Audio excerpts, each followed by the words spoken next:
मयंक एक मल्टीनेट कंपनी में branch manager का जॉब करता था। एक दिन मयंक को ऑफिस से घर जाने के लिए लेट हो गया था। सर्दी के मौसम होने के कारण रात भी जल्दी हो गई थी। ठंड भी बहुत शुरू हो चुकी थी। रास्ते में चलते चलते मयंक को अचानक एक आवाज़ सुनाई दी, रुक जाओ मयंक। और वहीं रुक गया और पीछे मुड़ के देखा, लेकिन कोई भी नहीं दिखाई दिया। फिर से वही आवाज़ सुनाई दी, सामने देखा। जैसे ही मयंक ने सामने देखा वैसे ही देखा कि उसे जमीन पर कुछ चमकती हुई चीज़ दिखाई दी। मयंक दौड़ के उस चीज़ के पास गया और देखा तो यह कोई साधारण चीज़ नहीं थी, बल्कि एक चमकता हुआ हीरा था। उसने वह हीरा अपने हाथ में लिया। उसकी चमक देखकर मयंक की खुशी का पार ना रहा। लेकिन मयंक को कहाँ पता था कि यह कोई साधारण हीरा नहीं, बल्कि एक मायावती हीरा है। अचानक उस हीरे में से आवाज़ आई, अगर तुम्हें और हीरे चाहिए तो इस ज़मीन को खोदो। इस ज़मीन के नीचे बहुत सारे हीरे हैं। मैं खुश हो गया। उसने उस हीरे को अपनी जेब में डाला और ज़मीन खोदना शुरू किया। करीबन 2 फीट खोदा और काम करने के बाद अचानक मयंक डर के मारे चिल्लाने लगा। इसके कारण उसका संतुलन खो गया और ज़मीन पर गिर पड़ा, क्योंकि उस गड्ढे में से हीरे मोती नहीं बल्कि किसी इंसान का कटा हुआ सर मिला। अचानक वह सर हवा में उड़ने लगा और बोला, डरो मत, मैं तुम्हें कोई हानि नहीं पहुंचाऊंगा। मैं तुम्हें बहुत सारे हीरे जेवरात भी दूंगा, बस मेरी ध्यान से सुनो। मैं जहाँ जाता हूँ वहाँ मेरे पीछे आओ। फिर वह सिर हवा में उड़ा और जंगल की ओर बढ़ने लगा। करीबन 1 किलोमीटर चलने के बाद फिर रुक गया। मयंक भी रुक गया। फिर उस शेर ने मयंक से कहा, इस ज़मीन के भीतर बहुत सारे हीरे मोती जवाहरात छुपे हुए हैं। इस ज़मीन को खोद काम शुरू करो। मयंक खुश हो गया और उस ज़मीन को खोदना शुरू कर दिया। खोदते खोदते उस ज़मीन के नीचे हीरा मोती तो नहीं बल्कि उसे सिर का कटा हुआ धड़ मिला। उस सिर ने कहा, अब तुम्हें तो आखिरी काम करना है, उसके बाद तुम्हें माला माल कर दूंगा। तुम्हें कहीं से भी 1 लोटा खून लाना होगा। मयंक ने बोला, 1 लोटा खून? और मैं 1 लोटा खून कहाँ से लाऊंगा? उस शेर ने कहा, चलो मेरे साथ।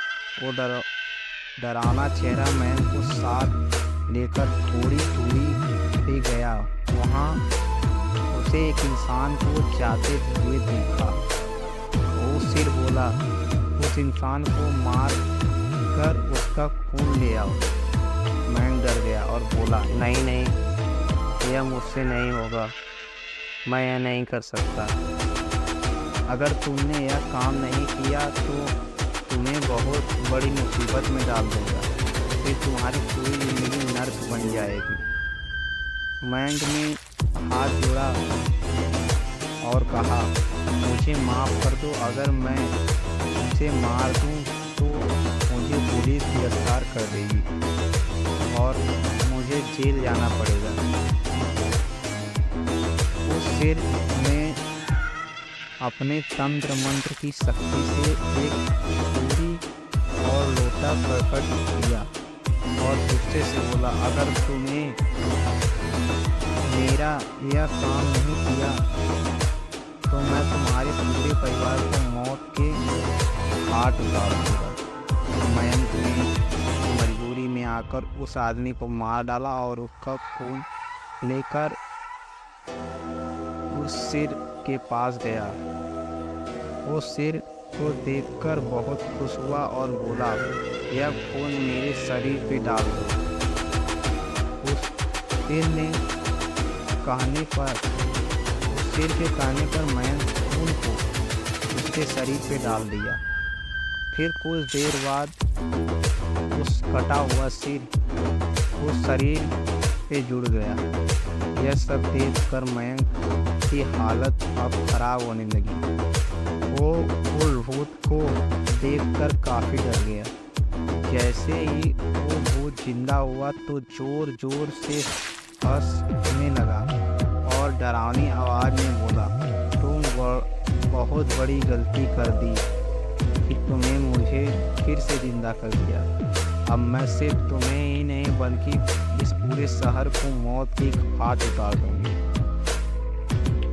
डर के मारे मयंक के मुंह से आवाज भी नहीं निकला। वो अपने जान बचाने के लिए वहां से दौड़ा और भागा, लेकिन उन भूत ने छलांग लगाकर मयंक को जमीन में गिरा दिया।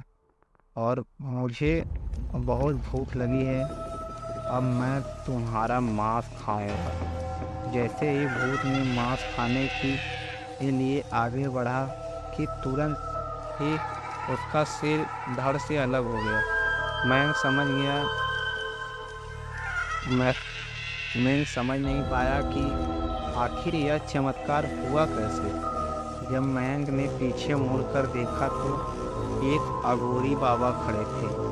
उस अघोरी बाबा ने कहा, जब तुम उस आदमी को मारकर उसका खून ले जा रहे थे तभी मैंने तुम्हें देख लिया था और समझ गया कि कुछ तो होने वाला है, इसलिए मैं तुम्हारे पीछे पीछे यहाँ तक चला आया और मैंने अपने मंत्र की शक्ति से उस भूत को फिर से मार दिया। अब तुम निश्चित होकर अपने घर जाओ। अब तुम पर कोई खतरा नहीं है।